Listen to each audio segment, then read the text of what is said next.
Aloha and good afternoon. Thanks for tuning in to This Is Now. We begin with the latest in the presidential campaign 2024. President Biden has a busy day in D.C., talks with a key support group, followed by meetings with world leaders. The president also lost more support from Democratic lawmakers who say he's not capable of beating Donald Trump or governing for 4 more years. Skylar Henry has more details from Capitol Hill.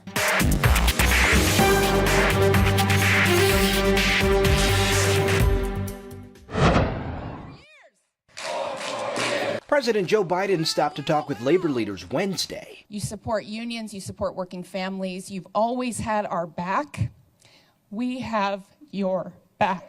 Unions have always been a key support group for the president during election years, and he's counting on them again this year. I said I was going to be the most pro-union president in American history. Well, guess what? I am, and I'm staying there. The president then headed to the NATO summit for talks with world leaders. Former House Speaker Nancy Pelosi said Wednesday morning that the NATO meetings are a chance for the president to show that he is still up for the job, even as he fights to hold on to support from congressional Democrats. Let him deal with this NATO conference. This is a very big deal.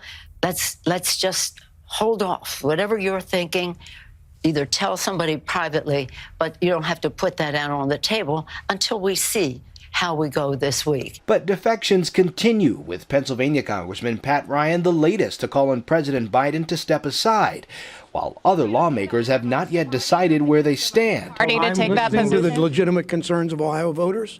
My job is to fight for them on everything. Actor George Clooney, who headlined a fundraiser that raised a record amount of money for the president, also called on Biden to step aside. Clooney penned a New York Times op-ed saying the Biden who showed up at the fundraiser was, quote, the same man we all witnessed at the debate. Skylar Henry, CBS News, Capitol Hill. The Israeli military is pressing ahead with a fresh offensive across the north, south, and center of Gaza that has killed dozens of people over the past 48 hours. This as the search for a ceasefire deal continues. NBC's Matt Bradley has more from Tel Aviv. Well, there were heavy bombardments all across the Gaza Strip by the Israelis over the past several days. One of them stood out yesterday in particular when an Israeli strike against a school or a campus that was housing a lot of displaced Palestinians from elsewhere in Gaza Strip killed nearly 30 people and injured dozens more. Palestinian health officials have said the death toll is now well above 38,000 ever since those initial October 7th attacks that set off this latest round of fighting. But there are efforts to bring some level of peace to the Gaza Strip.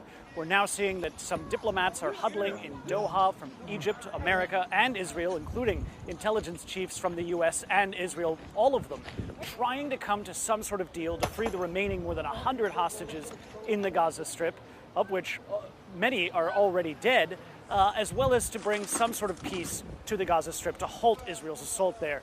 But it looks as though there is enough optimism that all of these countries have sent delegates to the Middle East, to Qatar.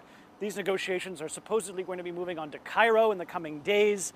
It's yet to see whether this burst of optimism from just a couple of days ago could actually end in some sort of negotiated deal. Matt Bradley, NBC News, Tel Aviv. New developments now overnight on a fatal pedestrian crash in Kapolei. This was the scene at Kapolei Parkway and Kunehi Street. At around 9 last night, officials say a car hit a 66-year-old man who was walking across the road. Police say he was not in a crosswalk. The man was rushed